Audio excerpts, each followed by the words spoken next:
નમસ્કાર વિદ્યાર્થી મિત્રો, આજે આપણે ક્ષાર પરિવાર વિશે અભ્યાસ કરીશું. ક્ષાર પરિવાર એક સમાન ધન અને ઋણ આયનો ધરાવતા ક્ષારને ક્ષાર પરિવાર કહે છે. જેમ કે NaCl, જેમાં Na એ ધન આયન અને Cl એ ઋણ આયન ધરાવે છે. Na2CO3, જેમાં Na એ ધન આયન અને CO3 એ ઋણ આયન ધરાવે છે. Na2SO4, જેમાં Na એ ધન આયન અને SO4 એ ઋણ આયન ધરાવે છે. હવે આપણે રોજિંદા જીવનમાં વાપરતા કેટલાક ક્ષાર વિશે અભ્યાસ મેળવીશું. જેમાં સૌપ્રથમ આપણે વિરંજન પાવડર ની બનાવટ વિશે અભ્યાસ મેળવીએ. વિરંજન પાવડર નું સૂત્ર છે CaOCl2, કેલ્શિયમ ઓક્સીક્લોરાઇડ, જેની બનાવટ છે ક્લોરીનની શુષ્ક ફોડેલા ચૂના સાથે. શુષ્ક ફોડેલો ચૂનો સાથેની પ્રક્રિયાથી વિરંજન પાવડર બને છે. શુષ્ક ફોડેલો ચૂનો એટલે કેલ્શિયમ હાઇડ્રોક્સાઇડ. શુષ્ક એટલે ભેજ રહિત. હવે આપણે વિરંજન પાવડરના ઉપયોગ વિશે અભ્યાસ મેળવીએ. તેનો ઉપયોગ સુતરાઉ કાપડ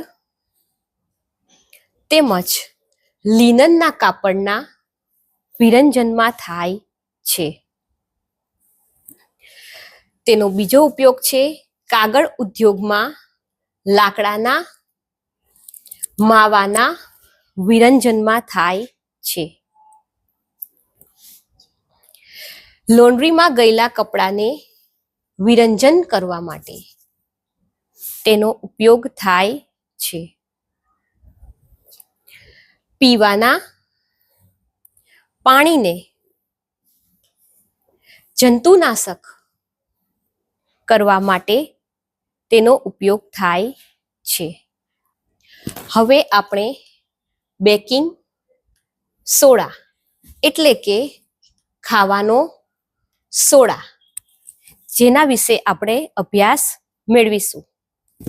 બેકિંગ સોડા, જેનું સૂત્ર છે NaHCO3, એટલે કે sodium hydrogen carbonate.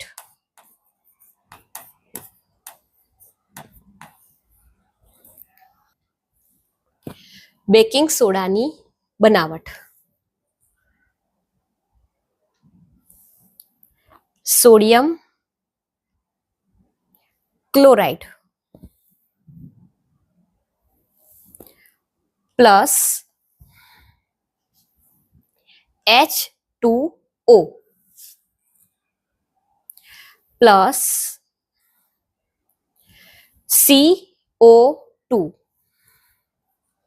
Plus NH3 gives NH4Cl plus NaHCO3 એટલે કે સોડિયમ ક્લોરાઇડ, પાણી, કાર્બન ડાયોક્સાઇડ, એમોનિયા વચ્ચે પ્રક્રિયા થવાથી એમોનિયમ ક્લોરાઇડ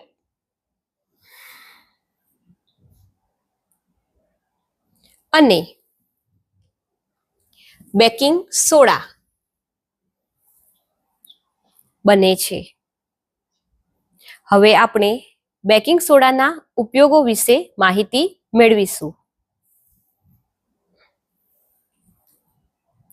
તેનો ઉપયોગ ખોરાકને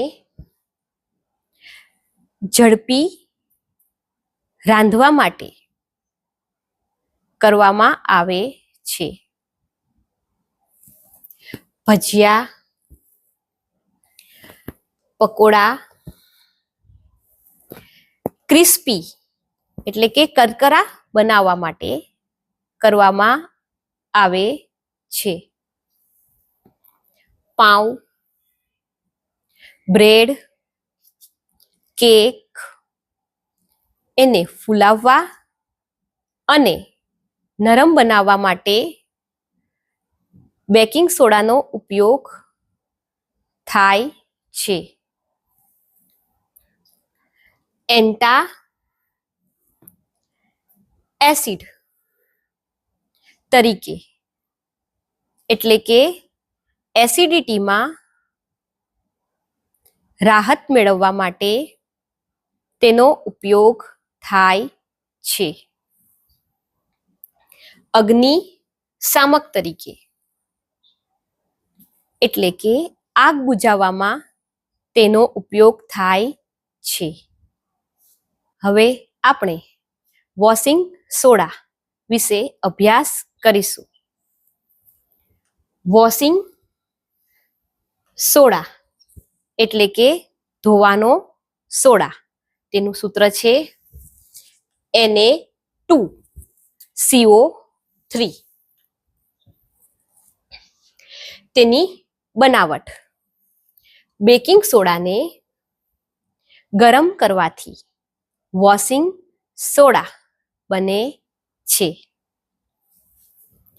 2NaHCO3 એટલે કે ખાવાનો સોડા. તેને ગરમ કરતા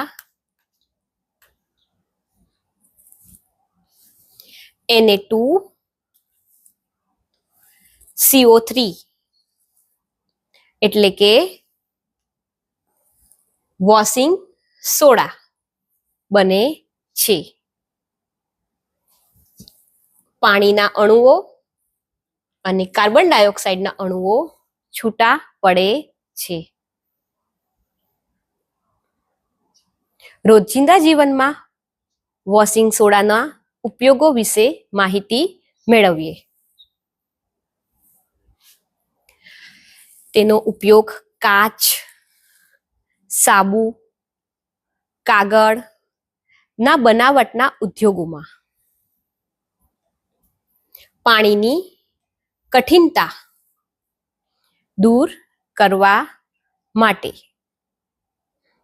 જ્યારે આપણે કપડાં ધોઈએ છીએ ત્યારે સૌપ્રથમ ડિટર્જન્ટમાં બોળી રાખીએ છીએ, જેથી પાણીની કઠિનતા દૂર થાય છે અને કપડાં સરળતાથી ધોવાય છે. ઘરમાં સફાઈના હેતુ માટે, ઉદ્યોગોમાં સોડિયમ સંયોજનની બનાવટમાં વોશિંગ સોડાનો ઉપયોગ થાય છે.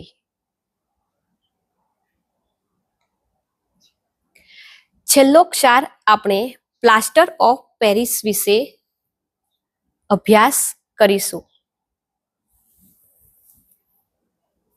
પ્લાસ્ટર ઓફ પેરિસ જેનું સૂત્ર છે CaSO4 into 1/2 H2O. તેની બનાવટ જીપ્સમને 373 કેલ્વિન તાપમાને ગરમ કરવાથી પાણીના અણુઓ છૂટા પડે છે અને પ્લાસ્ટર ઓફ પેરિસ બને છે. તેનું સમીકરણ CaSO4 into 2H2O જે જીપ્સમ તરીકે ઓળખાય છે. તેને ગરમ કરતા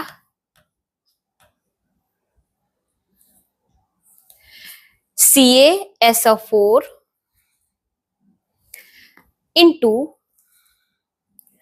1/2 H2O એટલે કેલ્શિયમ સલ્ફેટ હેમી હાઇડ્રેટ જે પ્લાસ્ટર ઓફ પેરિસ થી ઓળખાય છે. તે બને છે અને પાણીના અણુઓ છૂટા પડે છે.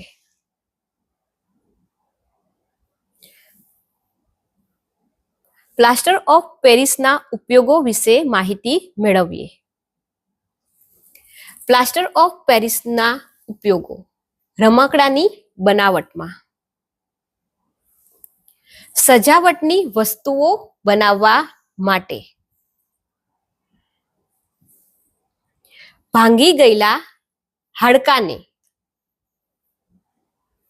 યોગ્ય સ્થિતિમાં જોડવા માટે ડોક્ટર તેનો ઉપયોગ કરે છે. તેમજ મૂર્તિઓ બનાવવા માટે પ્લાસ્ટર ઓફ પેરિસનો ઉપયોગ થાય છે. Thank you.